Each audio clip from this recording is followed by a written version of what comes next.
சுவாமியே சரணம் ஐயப்பா. நிறைய பேர் என்கிட்ட கேட்டிருந்த இன்னொரு கேள்வி என்னன்னு பாத்தீங்கன்னா, சபரிமலைக்கு மாலை போட்டிருந்த நேரத்துல நம்ம காலில் செருப்பு போடலாமா? இந்த ஒரு கேள்விக்கு நான் என் குருசாமி கிட்ட கேட்க வேண்டியதே இல்லை. நானே என் மனசுல பட்டதை சொல்றேன். கண்டிப்பாக போடக்கூடாது. ஆனா அது நம்ம செய்யற வேலையை பொறுத்து.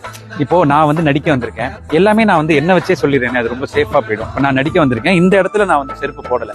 ஆனா உள்ள போய் இதுல நான் பண்ற கேரக்டரோட ட்ரெஸ் போட்டோன்னே அப்படி வராரு சிவராமன், என்னோட பேரு கேரக்டர் சிவராமன் வராரு, செருப்பு கழட்டி போட்டு உள்ள கோவமா வராருன்னு ஒரு காட்சி டைரக்டர் வைக்கிறாருன்னா, இல்ல சார் நான் மாலை போட்டிருக்கேன் பண்ண முடியாது அப்படின்னு சொல்ல முடியாது. சோ இப்போ என்ன விட்டுருங்களேன், ஒரு காவல்துறை நண்பர் எடுத்துக்கங்க, ஒரு ரோட்ல நிக்கிறாரு, ஒரு செருப்பு போடாம இருக்க முடியுமா? ஒரு தீயணைப்பு துறை எடுத்துக்கங்க, ஒரு பெரிய இடத்துல தீயணைக்க போறாரு, செருப்பு போடாம இருக்க முடியுமா?